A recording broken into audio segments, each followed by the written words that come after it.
अस्सलाम वालेकुम। अब हम स्टार्ट करने लगे हैं optics of the I. Optics of the, पहले तो उसकी जनरल रिलेशन थे, रिफ्रैक्शन की बात की थी हमने सारी। ऑप्टिक्स ऑफ द आई में सबसे पहले वो कहते हैं कि जो हमारी आई है ना वो कैमरे की तरह पे काम करती है। इसकी 4 लेयर्स होती हैं, ठीक है। हमारी जो आई का ये हमारी आई है, इसका जो सारा लेंस सिस्टम है ना, इसकी चार रिफ्रैक्टिव इंटरफेसेस होते हैं। 4 रिफ्रैक्टिव इंटरफेसेस होते हैं। सबसे पहले ये हमारे पास बाहर एयर है, ये हमारे पास कॉर्निया है। कॉर्निया से पीछे जाए तो हमारी जो आई है ना उसकी 3 लेयर्स होती हैं। सबसे ऊपर होती है सिक्लेरा, फिर होती है क्रोइड और फिर रेटिना, ठीक है। यहाँ पे 2 दिखाई हुई है, वैसे इसकी 3 लेयर्स होती हैं। आगे वाले पोर्शन को हम कहते हैं कॉर्निया, ये है आइरस, और इसके दरमियान में जो एरिया है उसको हम कहते हैं प्यूपिल। ये हमारे पीछे पड़ा हुआ है लेंस। लेंस के साइडों पे लगे हुए हैं सस्पेंसरी लिगामेंट्स, और उससे साइड पे जो ये जो उदाहरण है इसको हम कहते हैं सिलियरी बॉडी या सिलियरी मसल। अब हमने इसके 4 इंटरफेसेस देखने हैं। सबसे बाहर हमारे पास एयर है। एयर का जो एयर और जो कॉर्निया के इंटीरियर सरफेस है, मतलब ये बाहर वाली सरफेस, इसके दरमियान में एक इंटरफेस बनता है, ठीक है। एक इंटरफेस ये हो गया। अब दूसरा interface posterior surface of the cornea, और ये आगे पड़ा हुआ है हमारे पास एक्वस ह्यूमर। लेंस और कॉर्निया के दरमियान में हमारे पास पड़ा होता है एक्वस ह्यूमर, और लेंस और पीछे रेटिना के दरमियान में हमारे पास पड़ा होता है विट्रस ह्यूमर, ठीक है। ये बात याद रखनी। पहला इंटरफेस था हमारे दरमियान पास एयर और interior surface of the cornea में के दरमियान। दूसरा इंटरफेस होता है posterior surface of the cornea और एक्वस ह्यूमर के दरमियान। तीसरा इंटरफेस होता है एक्वस ह्यूमर और लेंस की इंटीरियर सरफेस के साथ, ठीक है। चौथी जो हमारे पास इंटरफेस होता है वो posterior surface of the lens और हमारे पास विट्रस ह्यूमर के साथ होता है। अब ये इसकी सारी लिखी हुई है। 1 होती है एयर का रिफ्रैक्टिव इंडेक्स, 1 होता है। कॉर्निया का 1.3 होता है, ठीक है। एक्वस ह्यूमर का 1.33 होता है। 1.4 लेंस का होता है, 1.34 उसका होता है विट्रस ह्यूमर का। ये सारी चीज़ें याद करनी है। अब एक होती है रिड्यूस्ड आई। रिड्यूस्ड आई क्या होता है? हमारी जो आई की पार है ना, रिफ्रैक्टिव पार होती है। ये जो मैंने बताई है रिफ्रैक्टिव इंडेक्स है, इंडेक्सेस है, ठीक है। मतलब अब जो बेंडिंग पार है ना हमारी जो पूरी आई की है, जो हमारी वो होती है 59। अब ये पूरी एक आई इकट्ठी तो नहीं ना करती, इसमें 2 कंपोनेंट्स सबकी वजह से होता है। तो हमारी जो कॉर्निया है ना, कॉर्निया कॉर्निया की जो एंटीरियर सरफेस है, उस वहाँ से जो बेंडिंग होती है और उसके बाद जो लेंस से बेंडिंग होती है ना, उस रिफ्रैक्टिव पावर्स को, मतलब जितनी बेंडिंग होती है उनको पावर को हम अगर प्लस कर दें तो हमारे पास आ जाती है 59 डायोप्टर। अब रिड्यूस आई क्या होती है? हम रिड्यूस आई में ना जो सारी सरफेसेस की रिफ्रैक्टिव पावर होती है ना, रिफ्रैक्टिव सरफेसेस की, ठीक है, हम अगर कर लें कि ये सारी जो 4 सरफेसेस थी हमारी रिफ्रैक्टिव सरफेस को हम एक सिंगल सरफेस कंसीडर कर लें, तो फिर जो उसका जो सारी रिफ्रैक्टिव पावर होगी ना 59 होगी, ठीक है। रिड्यूस आई क्या होता है कि ये जो चारों की चारों रिफ्रैक्टिव सरफेसेस थी ना, इसको हम एक सिंगल सरफेस इंज्यूम कर ले, ताकि हमें जो स्टडी और इसकी स्कीमेटिक रिप्रेजेंटेशन में ना आसानियाँ हो। इसको हम कहते हैं रिड्यूस्ड आई। अब रिड्यूस्ड आई में जो इसका टोटल रिफ्रैक्टिव पावर हम लेते हैं, मतलब सिंगल सरफेस कंसीडर करके, वो 59 डायोप्टर होता है। अब ये 59 डायोप्टर में आप सोच रहे होंगे, हम भी सोचते हैं, जनरली सोचते हैं कि हमारा लेंस हमारी देखने में काम करता है, तो इसकी जो रिफ्रैक्टिव पावर है वो लेंस ज़्यादा करेगा, ठीक है। लेकिन ऐसे नहीं होता। लेकिन इसकी जो कंट्रीब्यूशन होती है ना, 59 की जो कंट्रीब्यूशन होती है, इसमें जो 2/3 वो हमारी interior surface of the cornea से बनता है, ठीक है। 2/3 ऑफ द 59 डायोप्टर, मतलब टोटल रिफ्रैक्टिव पावर है ना, उसका 2/3 हमारी interior surface of the I cornea से प्रोवाइड करती है, ठीक है। और जो बाकी है ना बाकी 1/3 वो जाता है हमारे इंटरनल लेयर से, ठीक है। हमारा जो लेंस है, इंटरनल ईयर कह दिया मैंने आपको, इंटरनल लेंस वहाँ से होती है। अब ये इंटीरियर सरफेस ऑफ कॉर्निया क्यों रिफ्रैक्टिव पावर ज़्यादा देती है? इसकी वजह ये है कि जो एयर है, एयर और जो हमारा कॉर्निया है ना, उसमें रिफ्रैक्टिव इंडेक्स का डिफरेंस ज़्यादा है। इसकी वजह से आपको मैंने बताया था कि रिफ्रैक्शन डिपेंड करती है बेंडिंग और एंगुलेशन पे और रिफ्रैक्टिव इंडेक्स के डिफरेंस पे। तो इसका रिफ्रैक्टिव इंडेक्स का डिफरेंस बहुत ज़्यादा होता है, उसकी वजह से बेंडिंग बहुत ज़्यादा होती है और जो ज़्यादातर रिफ्रैक्टिव पावर है ना वो हमारी interior surface of the cornea से आती है। अब हाँ, ये जो हमारे लेंस का काम है ना, लेंस का काम हमारी इसकी पावर में नहीं है इतना, ये अकोमोडेशन में हेल्प करता है। ये अपने कर्वेचर को इंक्रीज या डिक्रीज करके हमारी अकोमोडेशन कराता है। अकोमोडेशन में आपको बाद में थोड़ी 1 मिनट बाद बताती हूँ।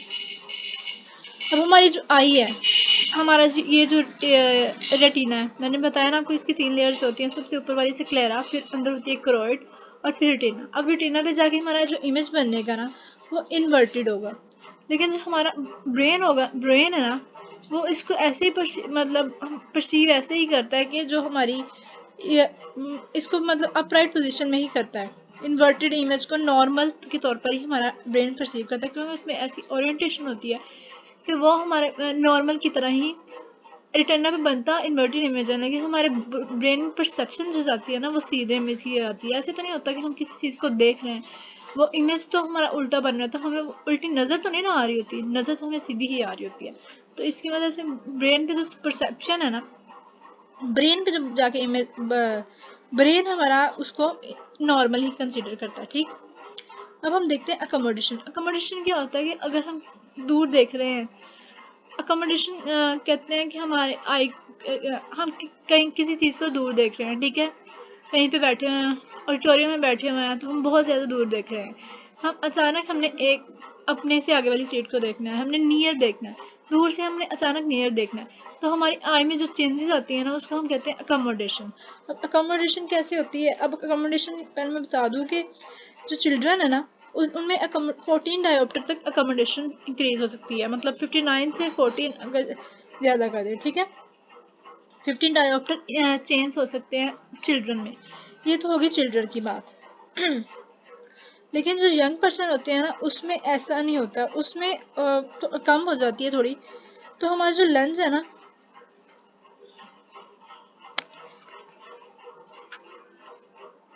ये है हमारी सारी आई, ये सबसे बाहर वाली लेयर जिसको हम कहते हैं स्क्लेरा, फिर क्रोइड आ जाती है, और ये जो पिंक वाली क्रोइड है, ये येलो वाली है जो रेटिना है, ठीक है। इसके बाद इसके जो स्क्लेरा के जो आगे वाला लेंस को जिसने कवर किया होता है ना वो कॉर्निया होता है, और ये स्क्लेरल कॉर्नियल जंक्शन कहते हैं इसको, ठीक है। ये हमारे पास लेंस है। ये जो क्रोइड है ना, क्रोइड की इंटीरियर सरफेस को हम एक सिलियरी मसल बना होता है, उसको हम सिलियरी बॉडी भी कहते हैं। अब ये सिलियरी मसल के 2 फाइबर्स होते हैं, मेरिडोनल फाइबर्स और सर्कुलर फाइबर्स। ये जो मेरिडोनल फाइबर्स है ना ये पीछे से आ रहे हैं जहाँ, ठीक है, जहाँ पे ये जुड़े होते हैं ना हाँ ये हमारे पास ये आइरस मसल्स हैं, ये आइरस लगे हुए हैं, ठीक है। ये हमारे पास लेंस है, सॉरी ये सस्पेंसरी लिगामेंट्स हैं, ये हमारे पास आइरस लगा हुआ है। अब ये जो हमारे पास मेरिडोनल फाइबर्स है ना, मेरिडोनल फाइबर्स जहाँ पे सस्पेंसरी लिगामेंट्स अटैच होना स्टार्ट होते हैं ना वहाँ से स्टार्ट होते हैं ये भी, और कहाँ तक एक्सटेंड करते हैं, एट द स्क्लेरोकोनियल जंक्शन, ठीक है।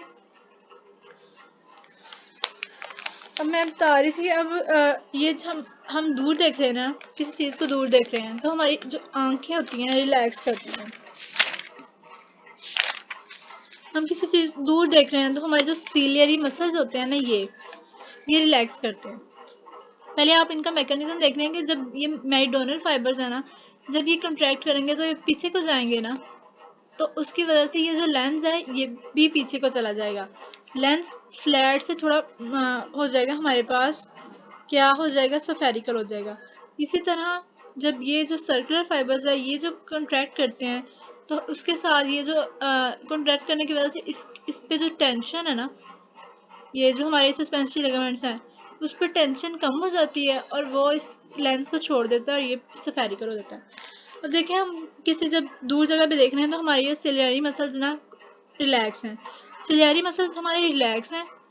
ये जो हमारे सस्पेंसरी लिगामेंट्स हैं ना वो हमारे टेंस हैं, ठीक है, इसकी टेंशन इन पे ज़्यादा है, टेंशन इन पे ज़्यादा है। इसी की वजह से जो हमारा लेंस होता है ना, ये सस्पेंसरी लिगामेंट्स इनको पकड़ के रखते हैं हमारे लेंस को, और हमारा जो लेंस होता है वो फ्लैट हो जाता है, ठीक है, हमारा लेंस फ्लैट हो जाता है, थिन हो जाता है। और अब जब हम जिस दूर जगह देख रहे होते हैं तो हमारी जो रिफ्रैक्टिव पावर होती है ना वो चेंज नहीं होती, 59 ही रहती है। सबसे पहली बात मैंने आपको कही कि जब हम दूर देख रहे होते हैं हमारे सिलियरी मसल्स रिलैक्स होते हैं। अगली बात आ गई सस्पेंसरी लिगामेंट्स। सस्पेंसरी लिगामेंट्स पे जो टेंशन होती है ना, मतलब बहुत ज़्यादा टेंस होते हैं, इन पर काफ़ी ज़्यादा टेंशन होती है। इस टेंशन की वजह से जो हमारा लेंस है ना वो फ्लैट होता है और थिन होता है। चौथी बात मैंने आपको वो रिफ्रैक्टिव पावर की बताई। रिफ्रैक्टिव पावर इसकी होती है सेम ही रहती है। अब हम जब किसी दूर से हमने शिफ्ट की है, हमने अपनी आई को किसी करीब वाली जगह को देखना है, उसकी वजह से हम अपनी आंखों को कंट्रैक्ट करते हैं। हम प्यूपल को हमने क्या करना है, प्यूपल का डायमीटर करना होता है कम, ठीक है। अब जब हम डिस्टिंक्ट देख रहे थे कि ये हमारा प्यूपल का डायमीटर है ना, ये होता है हमारा ज़्यादा होता है, ठीक है। अब हमने किसी करीब चीज़ को देखना है, करीब चीज़ को हमने जब देखना है तो फिर क्या होता है, फिर ये जो सिलियरी मसल्स है ना ये कॉन्ट्रैक्ट करते हैं। जब ये कॉन्ट्रैक्ट करते हैं तो उसकी वजह से यहाँ पे जो सस्पेंसरी लिगामेंट्स हैं इन पे टेंशन ख़त्म हो जाती है। जब इन पे टेंशन ख़त्म हो जाती है तो ये हमारा जो पड़ा हुआ लेंस है ना, ये इसको इस टेंशन की वजह से ये सस्पेंसरी लिगामेंट्स ने इसको खींच के रखा हुआ था तो ये फ्लैट थे ना, जब ये इसको छोड़ देंगे तो ये अपनी स्फेरिकल शेप में आ जाएगा ड्यू टू द इलास्टिसिटी। अब हम बात करें अगर इसकी सिंपैथेटिक का क्या इफेक्ट होता है और पैरासिम्पैथेटिक का क्या इफेक्ट होता है, तो जब पैरासिम्पैथेटिक का इफेक्ट होता है ना, पैरासिम्पैथेटिक में क्या होता है, पैरासिम्पैथेटिक जो स्टिमुलेशन होती है ना, हम ये पहले तो ये बात है कि ये थर्ड क्रेनियल नर्व से आती है, ठीक है। थर्ड क्रेनियल नर्व हमारी जो ऑक्यूलोमोटर नर्व है ना वहाँ से आती है। अब पैरासिम्पैथेटिक का ही रोल होता है मेनली हमारी अकोमोडेशन में, सिंपैथेटिक का इतना रोल नहीं होता। पैरासिम्पैथेटिक ने क्या करना है, जो सर्कुलर मसल्स है ना, इन सर्कुलर मसल्स को सिलियरी मसल्स है ना, ये जो सिलियरी मसल्स हैं इनको कॉन्ट्रैक्ट करा देना, ठीक है। इनकी कॉन्ट्रैक्शन की वजह से हमारी ये सस्पेंसरी लिगामेंट्स रिलैक्स कर जाएंगे और हमारा लेंस जो होगा स्फेरिकल हो जाएगा, ठीक है। और हम दूर की करीब की चीज़ को ज़्यादा आसानी से देख सकेंगे। अब अगर सिंपैथेटिक स्टिमुलेशन होती है तो ये हमारे सिलियरी मसल्स कर जाते हैं रिलैक्स, उसकी वजह से ये यहाँ पे टेंशन इंक्रीज हो जाती है और हमारा लेंस फ्लैट शेप में आ जाता है। अगली एक कंडीशन होती है प्रेस बायोपिया, मैं नेक्स्ट पार्ट में बताती हूँ।